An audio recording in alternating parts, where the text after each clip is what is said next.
Assalamualaikum warahmatullahi wabarakatuh. Perkenalkan, nama saya Ida Nurayati. Saya dari kelas MA 19C8 Praktikum Statistik. Ini adalah jawaban UAS saya dari soal nomor 25.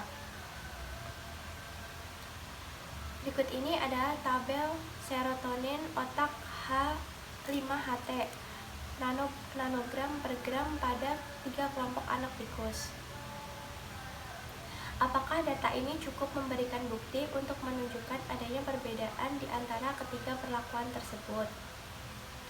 Saya akan menggunakan Kruskal-Wallis test karena di sini ada 3 perlakuan yang berbeda hipotesisnya. Untuk HO, ketiga perlakuan memberikan pengaruh yang sama terhadap serotonin otak anak tikus. H alternatif, minimal ada satu perlakuan yang memberikan pengaruh yang berbeda terhadap serotonin otak anak tikus. Sebelumnya, saya telah mengelompokkan data dengan menggunakan Microsoft Excel seperti ini.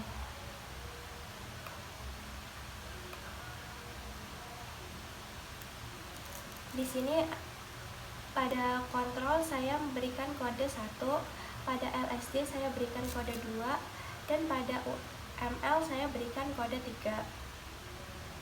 Kemudian saya juga telah menginput data ke dalam SPSS, yaitu nilai saya beri label nilai, dan kelompok saya beri label kelompok. Kemudian pada value saya input seperti ini: 1 kontrol, 2 LSD, dan 3 UML.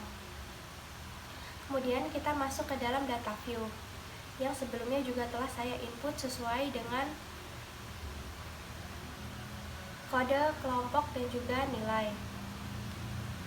Kemudian untuk melakukan Kruskal-Wallis, kita akan masuk ke dalam Analyze, Non-Parametric Test, Legacy, kemudian Key Independent Sample Test.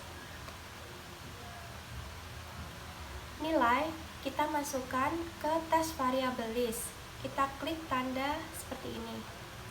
Kemudian pada kelompok kita masukkan ke grouping variable. Kita klik tanda seperti ini. Kemudian kita klik pada define range. Pada define range, karena di sini kita memiliki 3 perlakuan, maka untuk minimum saya input angka 1 dan untuk maksimum saya input angka 3. Kemudian kita klik continue. Setelah itu pastikan Kruskal-Wallis kita checklist, dan saya tambahkan deskriptif, yaitu bisa kita klik option lalu kita klik pada deskriptif. Kemudian kita klik continue. Setelah selesai, kemudian kita klik OK. Maka akan terdapat output seperti ini.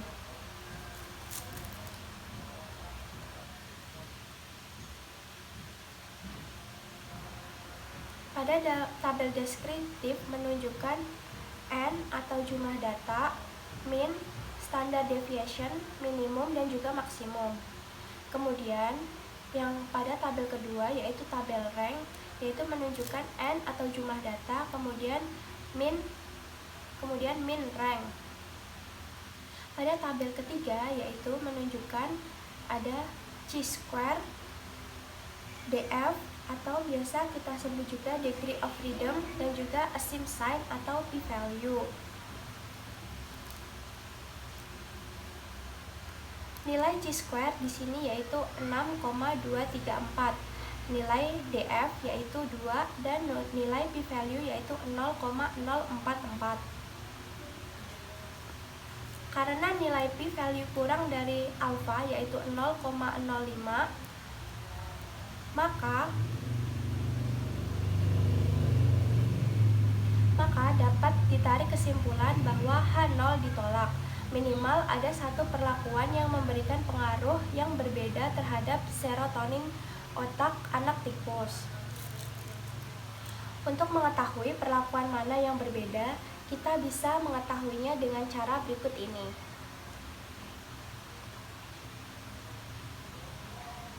Yaitu pada analyze kita klik, kemudian kita klik pada non-parametric test, kemudian kita klik independent sample.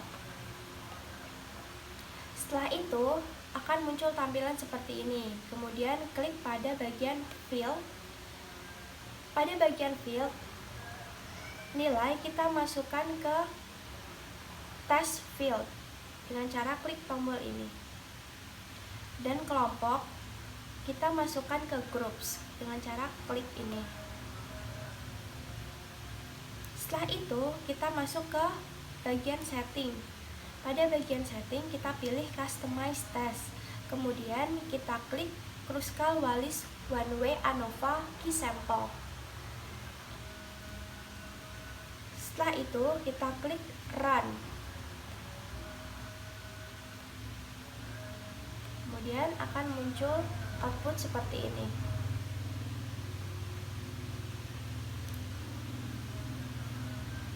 Berdasarkan tabel hipotesis test summary, di sini diketahui kalau H0 ditolak. Pada tabel hipotesis test summary kita klik 2 kali. Kemudian akan muncul seperti ini. Kita masuk ke bagian view. Pada view, independent sample test view kita ganti menjadi pairwise comparison.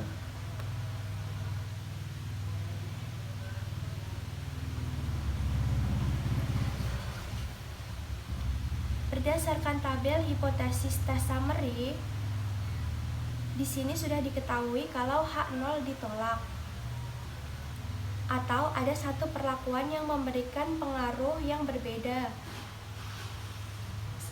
Atau ada satu perlakuan yang memberikan pengaruh berbeda serotonin anak tikus. Atau berdasarkan tabel hipotesis summary, di sini dapat diketahui kalau H0 ditolak. Atau ada satu perlakuan yang memberikan pengaruh berbeda terhadap serotonin otak anak tikus. Untuk mengetahui perlakuan mana yang memberikan pengaruh, kita bisa melihat dari tabel pairwise. Di sini nilai adjustment sig-nya semuanya lebih dari 0,05 atau lebih dari alfa. Tetapi apabila kita lihat dari nilai sig-nya, di sini ada salah satu perlakuan yang nilainya kurang dari alfa atau kurang dari 0,05.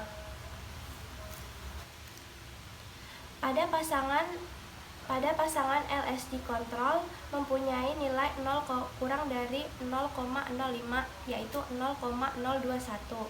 Pada pasangan LSD UML mempunyai nilai sig 0,646 atau lebih dari 0,05. Pada pasangan UML kontrol mempunyai nilai sig 0,068 atau lebih dari alfa yaitu 0,05. Jadi di sini dapat kita simpulkan bahwa